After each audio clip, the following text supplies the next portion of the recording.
Good afternoon, everyone. Welcome. Good afternoon, everybody. We are the Minnesota Elder Justice Center. Welcome to the weekly webinar. I'm just going to welcome folks as they are arriving and as participants are able to enter the webinar space. So just give it about 1 minute here to allow participants to enter. There's kind of a flood at the beginning. Happy Thursday to everybody. Thank you for joining us. We're just about to get started here with our Minnesota Elder Justice Center webinar. Just allowing folks to arrive this afternoon. Welcome, everyone. Just give it a few more seconds.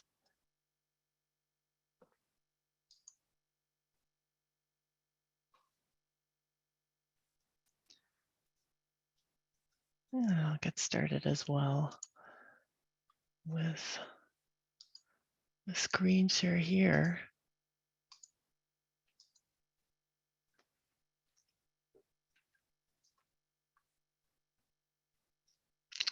Welcome, everyone.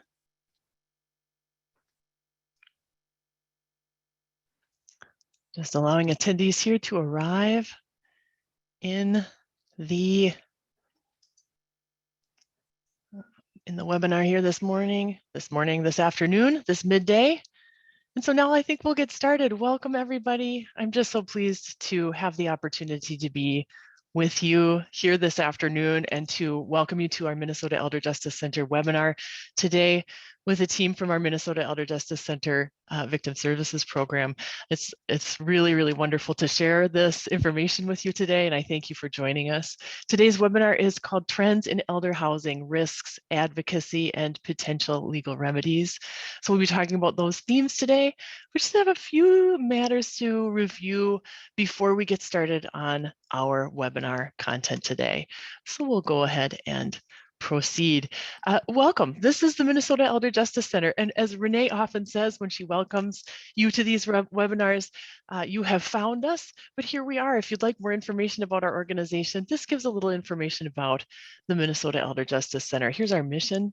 We're focused on mobilizing communities to prevent and alleviate abuse, neglect, and financial exploitation of older and vulnerable adults.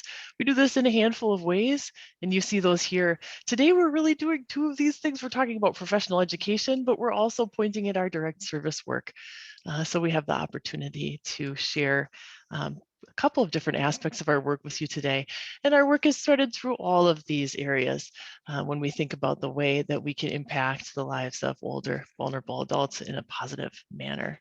We're thankful to you for your partnership in that and for your presence here on the webinar today.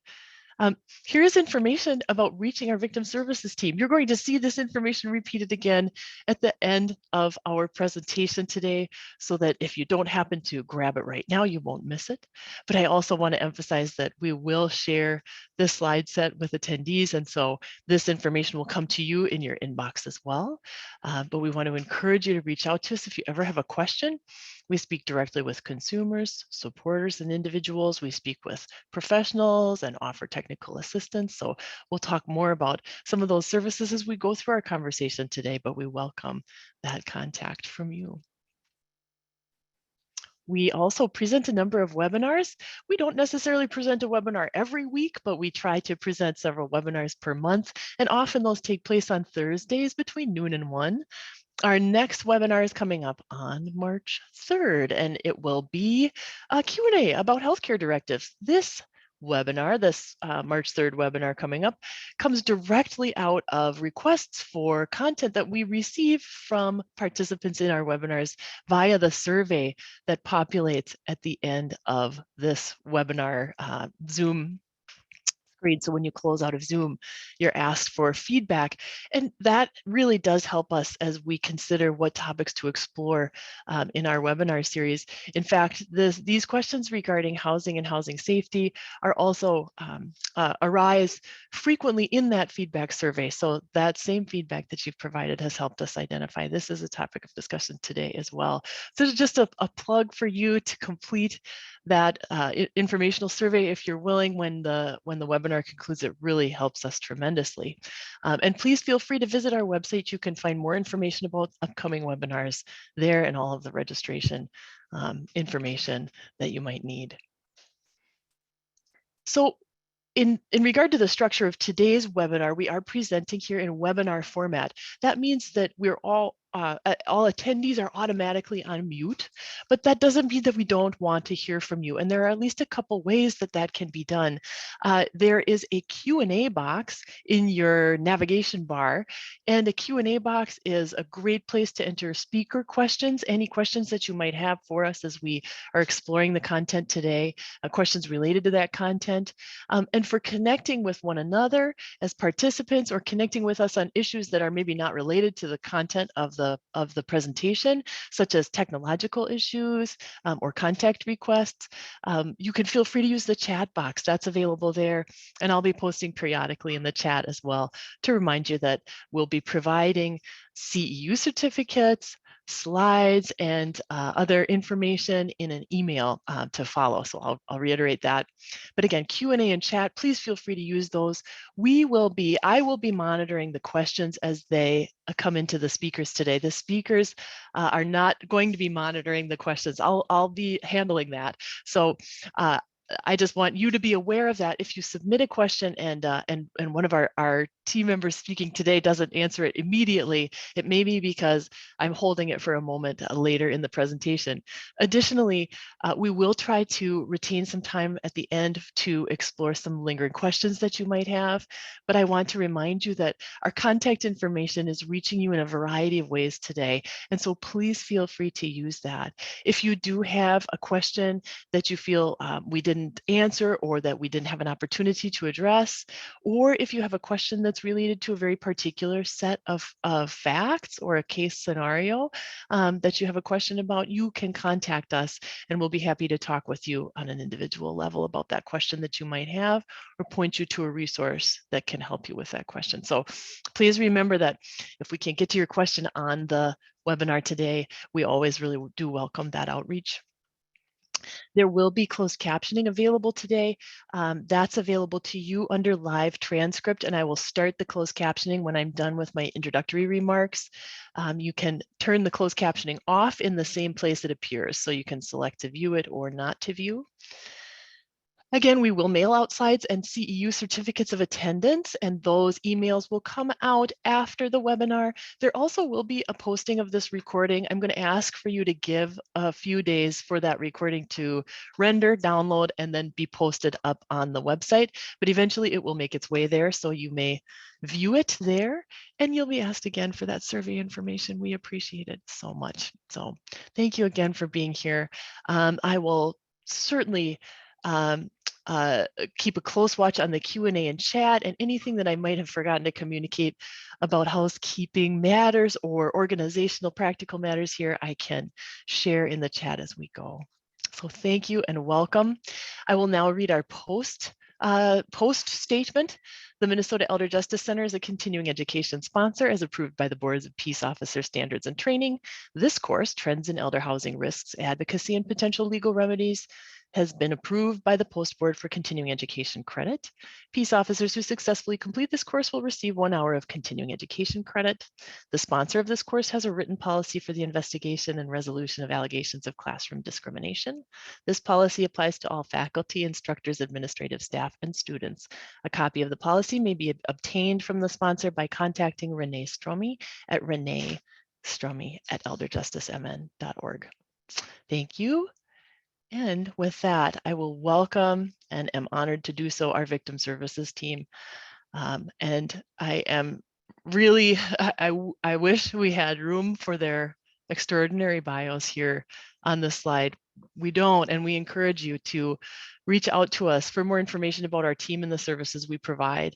I just have to say that I am, it's difficult to put into words how impressed I am and grateful I am to have the opportunity to work with this team. I'll leave it at that. They are an extraordinary group of people, and I'm really, really honored and pleased to have their perspectives to share with you today on this really critical issue that is arising more and more frequently for us as practitioners and more frequently, we know for you as supporters as well. So with that, I will turn it over to the team. Thank you. Mara, would you mind popping it up to full screen so that we can see the full slide panel? I'd be happy to do so. Thank you so much. Let me make sure that I'm sharing in the correct way. I think it'll be a nicer visual to have the full screen instead of seeing the notes. I think we have a presenter view on right now. All right, let me make sure that I can give you full screen view. Forgive me. No worries.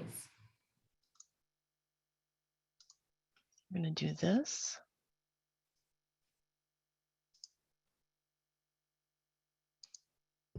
And then I can introduce Shayna as Marit gets that slide back up for us. Thank you. Shayna is one of our helpline advocates on our victim services team, and she is going to run through a hypothetical situation that we put together that has a number of dynamics that we see regularly through our service team. So perfect, Marit, looks great. So I will give it to Shayna to talk through. This is the case we're going to anchor a lot of our conversation on today. So we'll start with that. Thanks, Shayna. Thank you, Mart. Thank you, Betsy. So here's the case example. Sam is our caller in this case. He recently celebrated his 83rd birthday. Sam has lived by himself in a home that he owns for much of his adult life. About 8 months ago, Sam's adult son, Tom, needed a place to stay and asked Sam if he could live with him until Tom was able to find his own place. Tom also offered to help out around the house while he stayed, and Sam invited Tom to stay, but not long after Tom arrived, he stopped looking for another place to live. A few months after Tom arrived, Sam slipped and fell on his back steps, necessitating surgery and a recovery period in transitional care. Tom remained in Sam's home and looked after it while Sam was recuperating. When Sam returned, he found that Tom had made changes in his home. Tom moved many of Sam's belongings into the basement, had taken over Sam's bedroom, and moved Sam's remaining things into a much smaller room in Sam's home. Sam expressed dismay and frustration, but Tom attempted to placate him, saying, "This smaller room is closer to the bathroom and will be much better for your recovery." Sam occasionally requested rides from Tom, but owned his own car and drove himself sometimes too. When Tom's car broke down, he began using Sam's car. When Sam asked Tom to stop using Sam's car, Tom became frustrated and confessed that he was not able to pay for the repairs. Sam offered to lend Tom money to fix the car, and Tom accepted the money that Sam offered, but shortly thereafter, Tom's car broke down again, and he again relied on Sam's car. Their communication began to deteriorate. In a recent argument about Sam's car and loan to Tom, Tom shouted, "Maybe one day your car and your house will just blow up." Tom, using Sam's car, now made it very difficult for Sam to use his own car. Tom was not clear regarding when he would be present at Sam's house, sometimes leaving for a few days at a time, but always returning. Tom shouted at Sam more often, particularly around the issue of rides and use of the car. 8 months had passed since Tom moved in, and it was clear to Sam that Tom had no intention to leave. Sam confronted Tom about his plans, and Tom became very angry. "Where am I supposed to go? How can you do this to me?" he shouted, stomping around, slamming doors, and knocking Sam's belongings off of countertops and shelves. Sam was worried because Tom was right about his own options. Sam didn't know where Tom would go, and life seemed precarious for Tom. Sam wasn't in a position to offer Tom more help than he had already. Although Sam cared about Tom and wanted him to be safe, Tom was angrier more often and making it difficult for Sam to be at home and difficult for Sam to leave. Sam retreated to his room, spending more and more time there. Tom borrowed Sam's cell phone, but several days have passed and Tom has not returned the phone. At Sam's most recent request, Tom shouted at Sam until Sam was afraid and returned to his room. When Sam emerged, his phone, without batteries, was on the kitchen table, and Tom had taken off in Sam's car. Sam went to a neighbor's home, plugged his phone into a charger, and called an advocate for help.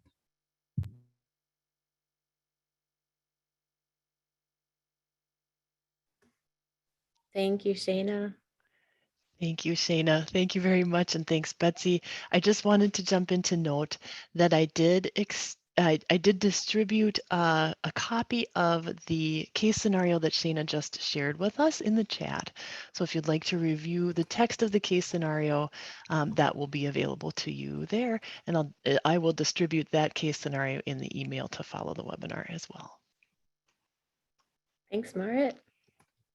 So the case study that Shayna just read is typically this is the point where we would receive a helpline call. And in this scenario, it's going to be from Sam himself, the primary person.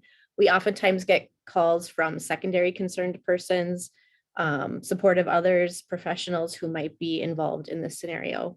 But for the course of our conversation today, Sam is calling our helpline. And I'll have you advance the slide once for me. Perfect. At which point all of our team can provide really holistic advocacy whenever we initially engage with someone who's reaching out for support or technical assistance. We want to make sure that we're meeting them where they're at, that we're listening and creating space for their story.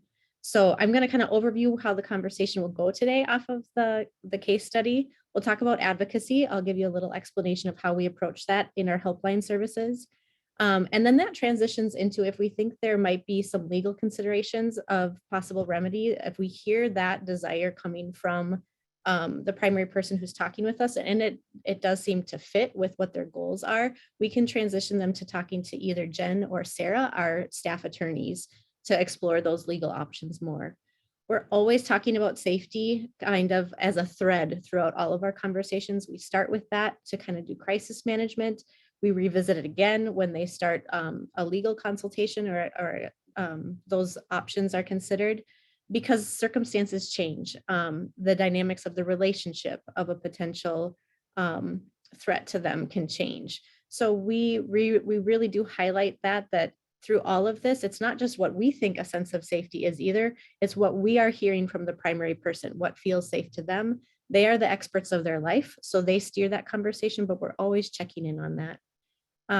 At that point, if they do want to pursue some legal options, we do sign a representation agreement, and I'll have Jen and Sarah talk with you about what that looks like, and then they'll unpack a little bit some of these options of specifically regarding housing concerns, orders for protection or harassment restraining orders, and also eviction. We look at all those strategies case by case. There's a lot of dynamics, so they do a really good job of exploring that, and they'll share some of that with you today. Next slide. So when someone calls our helpline, I mentioned that we start and continue on with advocacy. Our focus of advocacy is really building a safe and trusting environment for someone to be very vulnerable and share the potential abuse that's been going on in their life or concerns that they have. So that rapport building is something that we really strive to achieve early on in our initial conversations. We stress that everything they share is confidential with us. We don't share this information without releases of information, and all of those safety measures to ensure that confidentiality is key in building that safety and that trust. I mentioned safety planning. That's an early part of this conversation. So I can talk more about that with letting Sam kind of develop his story, and we've built this rapport and he's sharing the narrative of what's happened to him. We're always listening with that lens of what is the potential risk here that they're currently in, and what do they feel like their sense of safety, what levels are those at right now? So we're always reviewing those as we go. And then at the end of a typical helpline phone call, we are offering resources and referrals. And it's at that point, if we want to self-refer to our legal advocates, or I'm sorry, our legal staff attorneys, that we do that work there too at the end of the call and make that transition. So they know they're still within our organization, but they want to take the conversation in those potential legal exploration of resolution. So that's kind of the stage of our helpline calls, just so you get a sense of how we navigate those different pieces. Next slide, please. So like I said, we're building this rapport early on. We let them tell their story, because the more they talk, the more we learn. And the more that we hear, even through tone of voice and the way that they phrase things, that helps us discover what their goals are, what's really important to them, and what they're really needing for support. So we balance this the narrative telling is kind of that balance between opportunity and burden. We want them to explore everything they want to share with us. We don't want to coerce a story or ask too many questions. I'm not doing fact finding in the beginning, but I do take notes. And especially as I listen to more of the narrative come out, we listen for those red flags of like, ooh, here's a risk here. That was a problematic encounter. We listen to how they are talking about this relationship and their experience and what it means to them. So we balance that, letting them share their narrative with that burden of, we do still collect demographics. We need to report to our funders. We want to know who else is involved if they've got professionals in their life. So we're not wanting to be intrusive with our questions, but we really do want to focus on the primary person. We want to anchor on them. And again, with that confidentiality and that trust building in mind, this whole process is to validate their experience and empower them. Because so oftentimes, especially in Sam's situation, there can be shame, there can be guilt. There's a lot of complex emotions. And especially when we're in these family dynamic relationships where potential abuse is happening, there's layer upon layer of history there, and the meaning making that a primary person has done with this relationship and the emotions that are tied to it. We handle with a lot of respect and really want to, just like I said, validate and empower them to steer where they'd like things to go. Next slide, please. So we do all of this work with that deep listening. We're listening for experiences, emotions. I've spoken a lot about this already, but just really wanting them to feel heard. That's part of that validation. We can, in our collecting of some fact finding, asking for clarification. If we aren't sure parts, if there's gaps in the narrative, we might ask for clarification. And then provide some information. This is a time to educate too. I view that as part of that empowerment and validation cycle as well, that we can tell them, especially we'll anchor back on the case study, letting Sam know that he doesn't deserve to be treated that way. We care about him. And it sounds like it's been a really painful experience these last few months of having his life upturned without his permission, without collaboration with what he would want, that we see that he's feeling disrespected. So we're echoing back.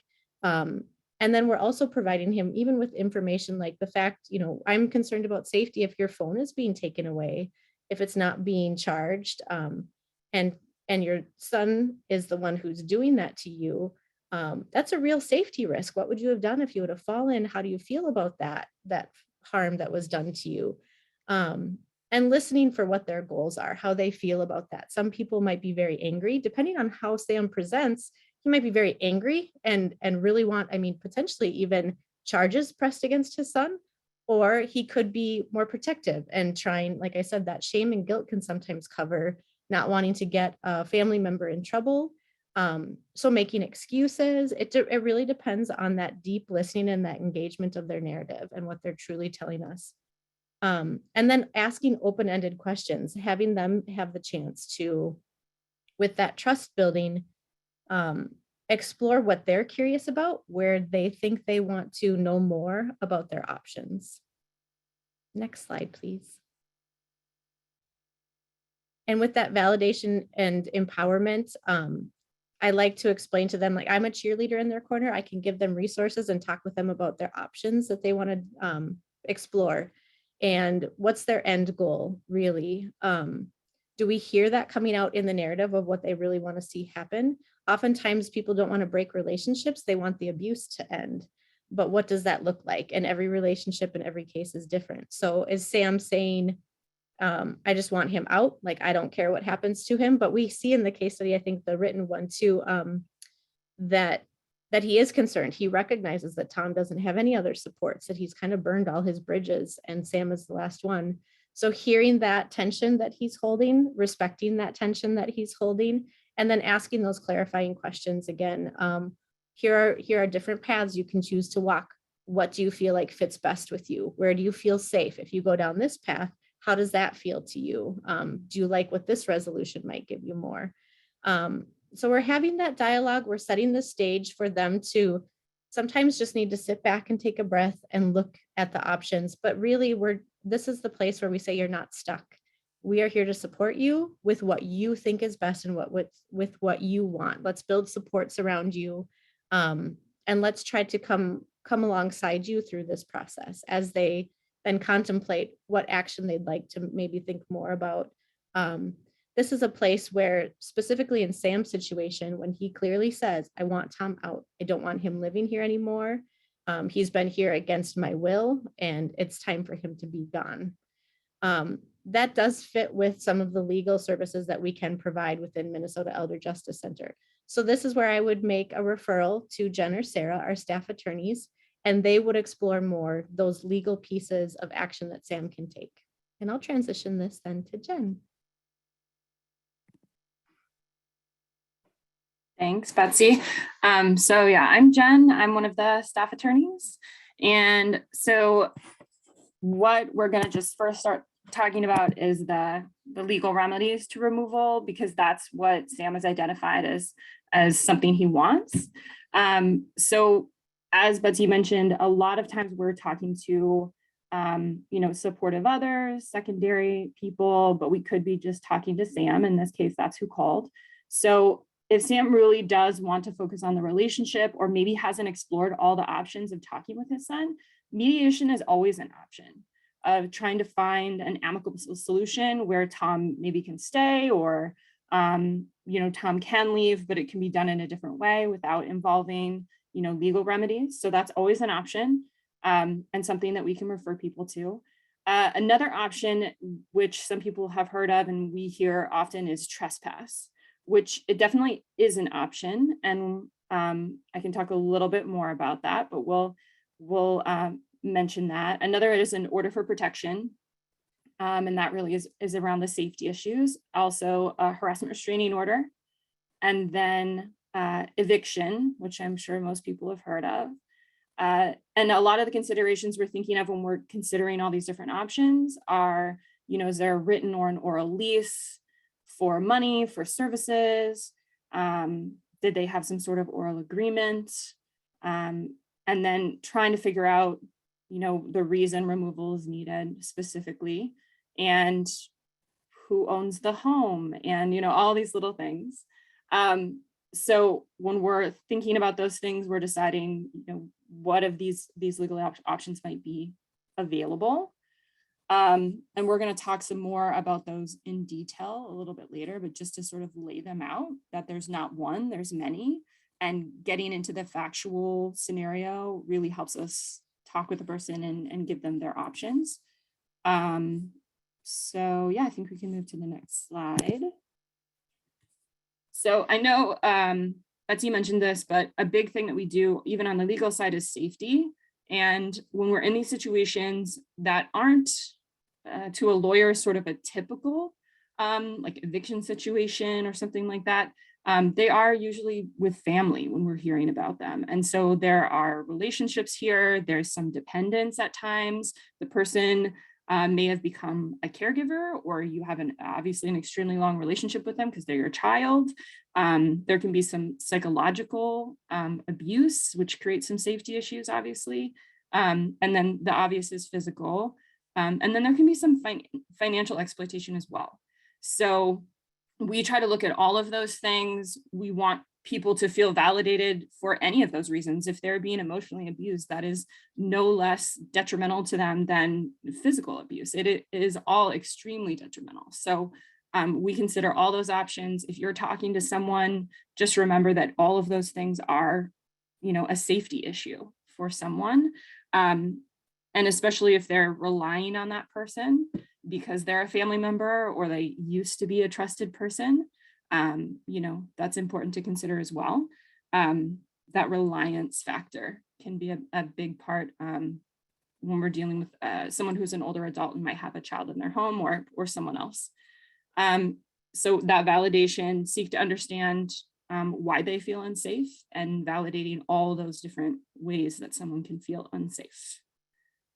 I think next slide. So other things that we consider when we're talking about safety are, counseling support. This can create an enormous amount of trauma, especially if someone's been there for a while. Like in Sam's situation, this has been almost a year of him dealing with this.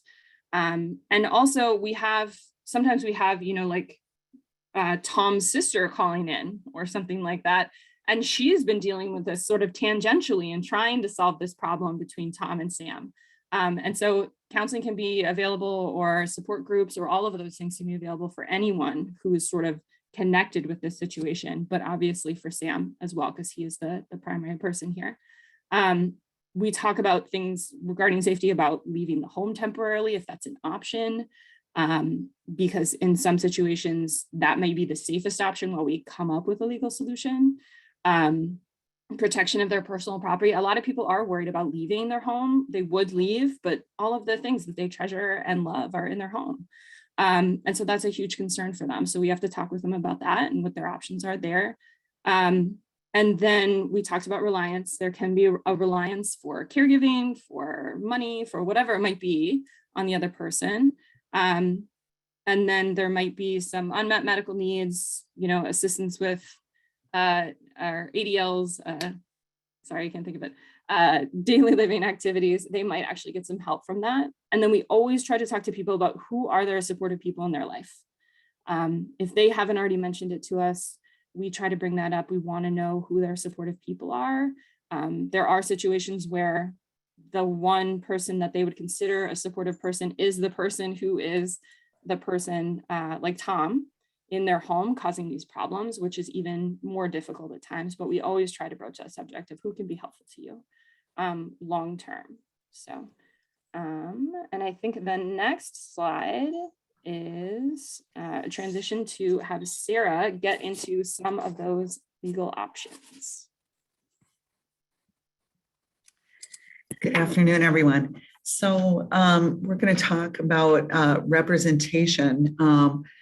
But I want to also say that when Jen or I, as staff attorneys, get an internal or external referral, we're not quite yet at the point where we're assuming that legal representation is going to be required.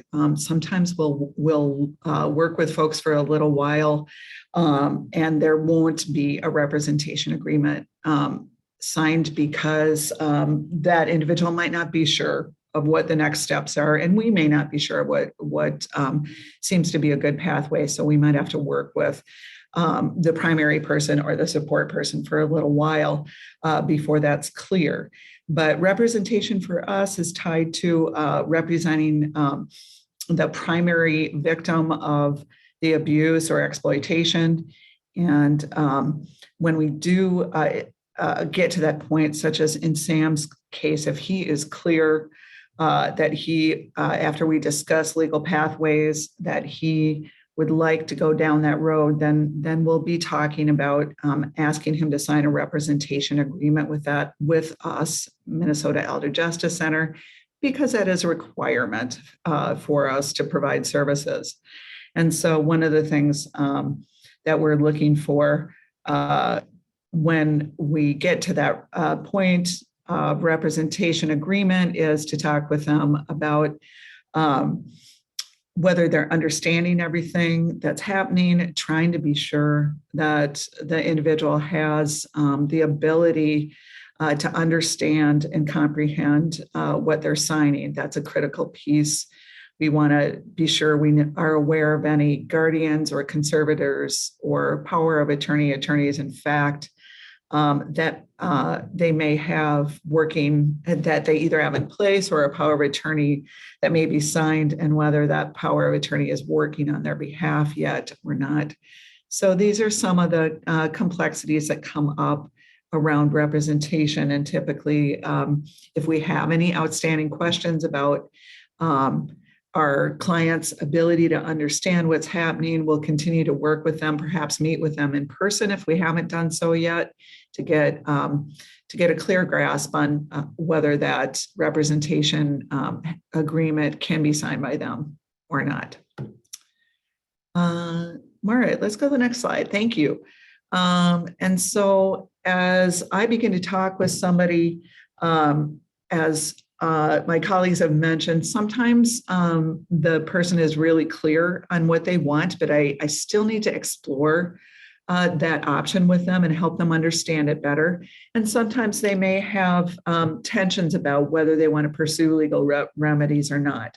So we're still having those discussions on the legal side when we start talking with folks. But orders for protection, and harassment restraining orders are both potential tools that can be helpful. When we have an individual who's got someone living with them that they don't want living with them, there's some questions that we'll be asking to look at what is the right potential remedy here. Another potential remedy is also eviction, and Jen will be talking about that a bit later. But right now what we're going to look at is order for protection and HRO as possible remedies. There's different standards, different elements. So these tools, these legal remedies are appropriate depending on the specific circumstances the individual is facing. In Sam's situation, where Tom is living with him, that is one element that needs to be present in order for the order for protection to be the appropriate remedy. And we look to the order for protection first because within that order, the court has the authority to require someone to leave the home. An HRO or harassment restraining order does not allow the court to tell someone to leave the home, typically, with some very limited exceptions that we'll touch on here. And again, once legal remedies begin to be pursued, that can be a point of what am I trying to say? Where it kind of escalates any anger or difficulties between the parties, in this case, between Sam and Tom, that Tom might become really angered by any legal remedies that are pursued. So we continue to have that discussion about safety, as Betsy was talking about. As circumstances change, we continue to check in and see if there are additional steps that need to be taken to help people remain safe as they pursue these potential remedies. And next slide, please. Absolutely, Sarah. As I advance the slide, one interesting question about cost. What are the costs of legal representation? You bet. And if you want to advance the slide, Mara, I think it might be even spelled out here for us. Oh, it looks like we didn't spell it out in a later slide that is available in written form too. But so the costs are different for the different remedies. A petitioner for an order for protection, there is no cost involved. In an HRO petitioning situation, that is going to be dependent. There is a cost involved, but we can ask the question of whether that individual would qualify for a waiver for the cost, where their income meets the federal poverty guidelines. They are typically almost always going to qualify, and they have to fill out an application that we help them with and submit it to the court for a waiver called IFP or informa pauperis. And also in the HRO setting, where a petitioner loses, they may be asked to pay as well.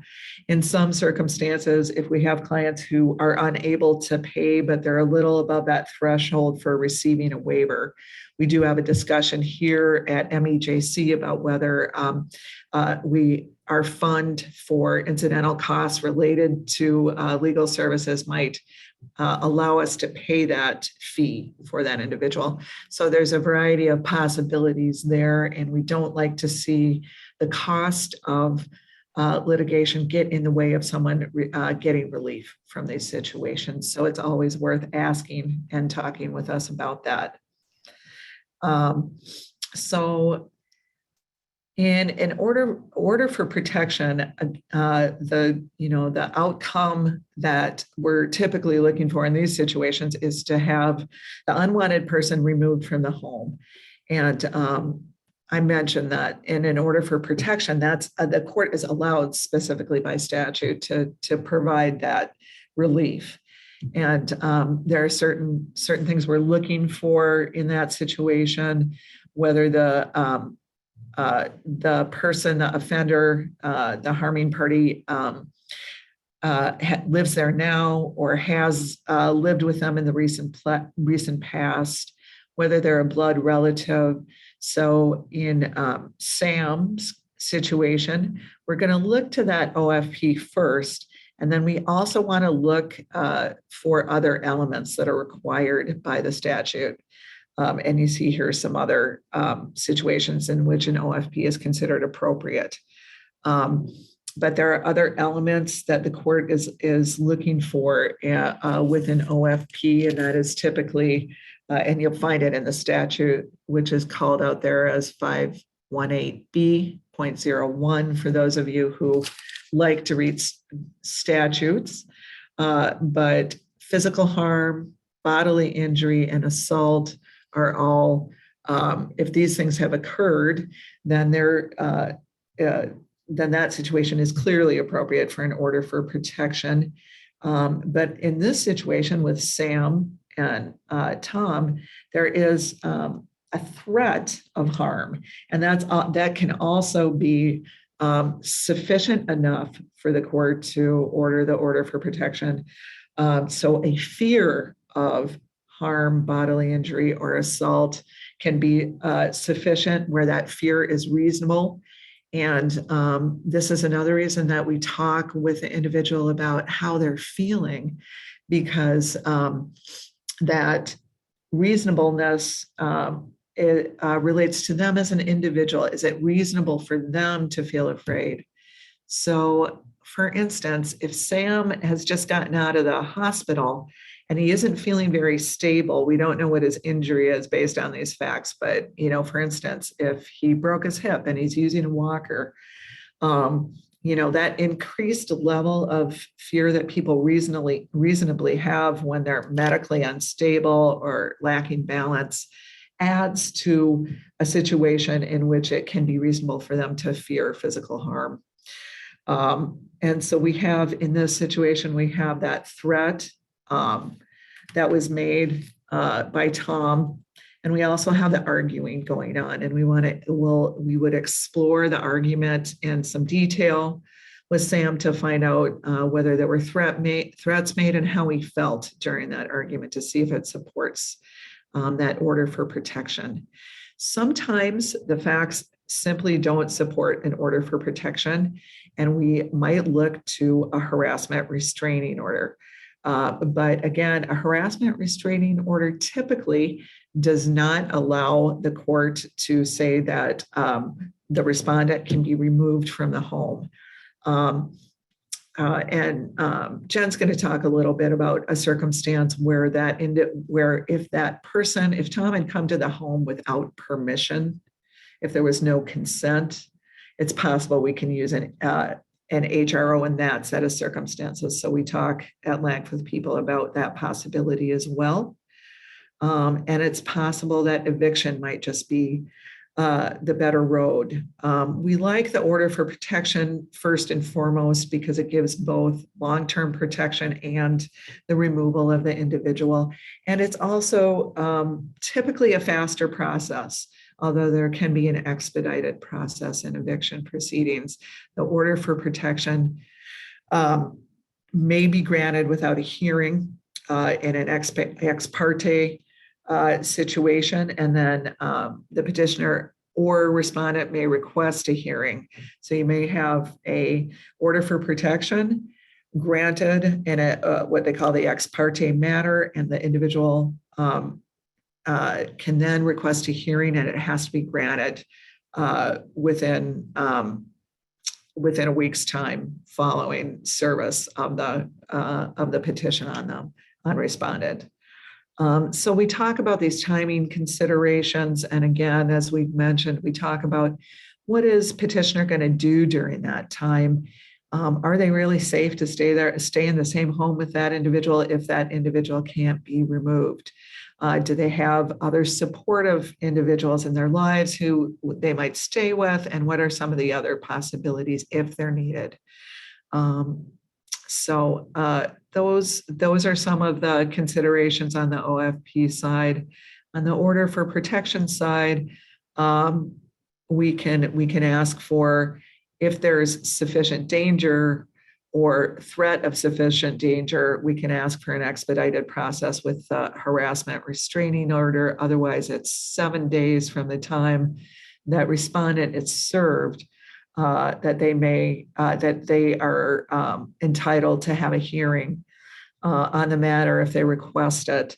And so we've got that period between being served with the summons for the harassment restraining order and the time of the hearing that we're most especially concerned about safety issues again. Mara, do you want to advance? I'm trying to remember what we've got next here. Thank you, Sarah. I just want to make sure I'm oriented on the right slide. So I've got our OFP HRO screen showing. Yes. Okay, great. Yes, that's right. Got it. And I should say a little bit more about a harassment restraining order, that the threshold is a different one. The physical harm and bodily injury are not required under a harassment restraining order. The threshold is unwanted and intrusive behavior that causes a substantial adverse effect to the petitioner or is intended to have a substantial adverse effect to the individual. But typically what the court wants to see is more than one act or a pattern of acts that fit that description. And so we work with folks to see what has occurred that does fit into that standard. A question in on the Q&A, Sarah, if I might jump in, and I know absolutely, you're moving through. Please. Question about when a person wants an OFP and does not have address to serve, what can be done to locate the recipient? Right, and that's one of those things that, of course, is challenging. And so, typically, what I would say is, we like to talk with folks about this to make sure, one, again, that's the best remedy in order for protection. If there's no one in their home, perhaps a harassment restraining order may be the better remedy, and perhaps not if the removal is not required. But in terms of finding people, we're usually looking to the petitioner, to the client, for some clues about how to find that individual for service. So sometimes, and we need those clues in order to find out. If there's no idea where that individual is located, but there's harassment going on, then we look to that harassment and ask, are there any clues coming from the harassment? Is the harassment coming across Facebook or across the phone or in person? Do we know where the individual works? Do we know any other place they frequent besides where they might live? But yeah, that piece can sometimes slow us down, and we work as hard as possible with the individual to find out if there's a place we can serve respondent. Thank you, Sarah. Just to make sure that I'm on the correct slide, should I be, let's see, I apologize because as I click around in my screen, I move the slide. Here is our harm slide. Should I be forward one to this? Yeah, and that's my fault, Mark, because I kind of went, back and forth between this information as I was talking. So don't worry. I think we're covering the information on both these slides, but this one that you're on is a good one for me. I'll return to that for a little bit. Awesome. Because there's some information here that we haven't covered yet that I'd like to touch on. And so I did mention that, under the OFP, respondent can be removed by the sheriff, and there's a process for that. And we stay involved with the individual through that process of removal to make sure there are glitches that can arise, and we assist to smooth that process out to the greatest extent possible. Petitioner may ask for guns to be removed from the home. If there are guns in the home, we definitely want to address that because of the significant threat. If there are children at issue, temporary custody and parenting time may be granted. That is not something we typically face in the situations for our clients, but it is something that we have some familiarity with and can discuss with people. And then typically there's a 2-year limit to the order for protection when it's issued, assuming it's the first order for protection in the circumstances. And as time goes by and that order for protection is in place, if it's violated, then that 2-year limit we can be extended by the court through a process of request to the court. So again, we mentioned that under the HRO, a sheriff's not likely to remove respondent, but may be able to restrict respondent from returning to the home if they're out of the home at the time of service. Where there was no consent for that individual to be there in the first place, sometimes the HRO is selected as a remedy that can be helpful for removal too. But in this presentation, we are not here to necessarily call out what the ultimate results are going to be, but just how we go about looking at the appropriate tools and the reason that we need to have so many facts before we can say which is the best road to attempt to go down first with our clients. We, of course, look for the most efficient and the least threatening road to go down initially. Now, sometimes people will want to pursue a course of mediation, and we've had several cases where people might reach out for mediation assistance, but we may choose to prepare possibly a petition in the interim so that if the mediation doesn't produce a result, that they can then file with the court. So we may go down more than one road simultaneously. In the order or in the harassment restraining orders, there are no elements where they address family law matters such as parenting time or custody. And these again are typically 2-year limits unless there's a violation or multiple HROs in the history.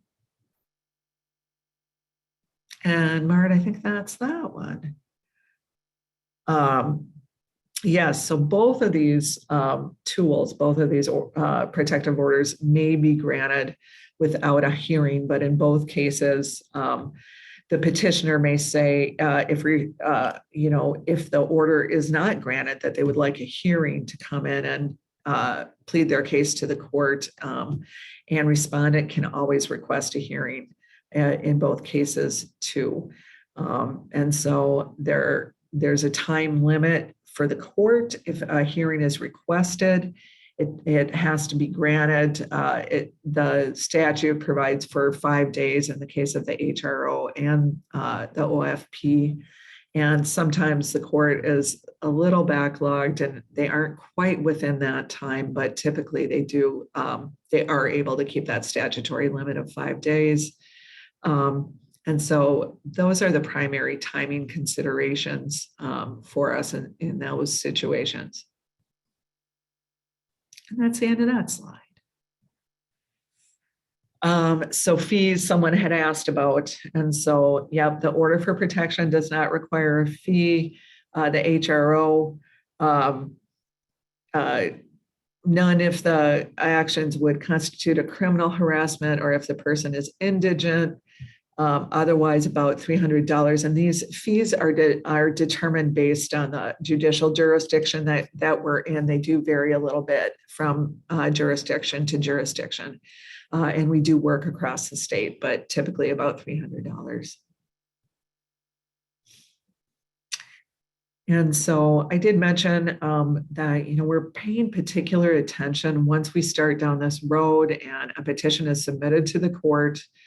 And if there is an ex parte order granted, and there's a service of a summons on respondent while they remain in our client's property, then we will have already discussed with the client whether it's safe for them to have remained in the property while the summons was served, or have made a plan ahead of time for them to not be in the property at that time until perhaps the time of the hearing.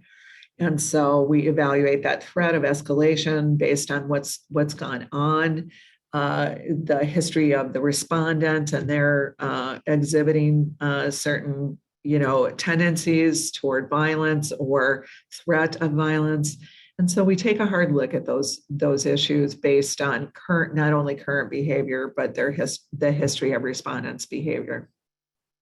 There are options for individuals. I will say too, if folks don't have a place to stay with someone else, a family member, a concerned other, we can discuss with them staying at a shelter. But Jen pointed to the fact that that's not always what people choose, because there's often a tension between safety and wanting to stay at home to protect their home. And so we also discuss other ways of staying safe if they decide to stay in their home during this time. And that's it for me. Great. So we only have a few minutes left, so I'll try to go through this as quickly as I can, but you will have the slides. And just a reminder that all of these are fact specific. So it's really, we're just trying to give you the information of issue spotting, like, oh, there are options for this client. I should call MEJC, or I should call about these issues to an attorney or get some sort of legal advice to see what's available. So the law of eviction, there are different options. So potential trespass is one that really is an eviction. It's a separate thing. It usually has to be something pretty early, and it deals with the lack of consent. It can be helpful, but it's definitely not, this magic solution. It really does depend on what police officer are willing to do, what the person says when the police officers get there. So it's an option. It's just not the only option or some sort of magic option. And then there's typical evictions that you may have heard of, non-payment of rent, a lease violation, substantial violation like drugs on the property or something.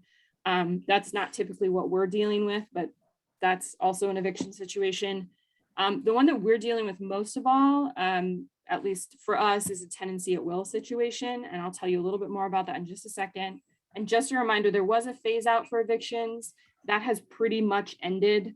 For the most part, there's like one little caveat, but for the most part, the exception of you can't evict me because of the phase out, that's probably not the case anymore. So if you want to go to the next slide. Oops. So tenancy, all of this really goes on to tenancy. And some people are shocked that people who don't own the home, don't have a lease, actually could be tenants. And so that's when an eviction might be appropriate. Is when someone is a tenant. And so here's just the definition of residential tenant. But it's someone who's occupying a dwelling under a lease, and a lease can be oral or written. I know some people worry that it wasn't in writing. If it was an oral lease for money or services, then that can be considered a lease as well. So this is just, it really does turn on whether a tenant or not, and people will be surprised legally who is considered a tenant. So that's always a good thing. If you're not sure, if there's any clues, send them to us and we can help them with that. And then maybe next slide, Marit, just to get us there. Okay, thanks. So the one that we deal with the most tends to be this tenancy at will situation where the son moves in like Tom, there wasn't a written lease. It was more based on permission. And so how do I get him out now? He's technically a tenant. He's been there 8-9 months. And so how do I get him out? Because he did have consent in the first place to come in. And so tenancy at will is when there's permission, but there's not a fixed end date. And it really, the way to start that process is to give notice. And we can have that conversation with people and help them understand that. But it really is about that. It can be, the questions we're asking are, was there consent in the first place? Now let's look at these legal options. If there was or there wasn't, and then the question of, is this person really a tenant? So we just want you all to be thinking of, these issues and then redirecting people to us if you feel like, hey, there are options for this person. They don't have to stay in this really unsafe situation. And there might be legal options, maybe there are non-legal options, but we are ready to explore all of those situations with people. So. Thank you, Jen. That is an excellent summary. And I do just want to take a moment to thank everybody. This was a tremendous amount of content that I asked Sarah, Jen, Shayna, and Betsy to move through this afternoon. And I know it was a lot on their plates to try to cover. Please let us know if you'd like to hear more on this subject or on related subjects. We'd welcome that and your feedback in the survey that will populate when you exit the webinar today. Our contact information will be provided to you in the slide set, as well as CEU certificates. And I do just want to take again this moment to thank you for joining us this afternoon, and to thank the Victim Services team at the Minnesota Elder Justice Center, Shayna, Betsy, Jen, and Sarah. Thank you all so much for sharing your expertise with us today. It's very helpful, and I'm just so glad to be able to offer this as a resource to our community of partners here. So thank you to everybody. And thank you for joining us today. We look forward to seeing you again and to providing assistance to you as you move through your own work. Thank you. Good afternoon, everybody.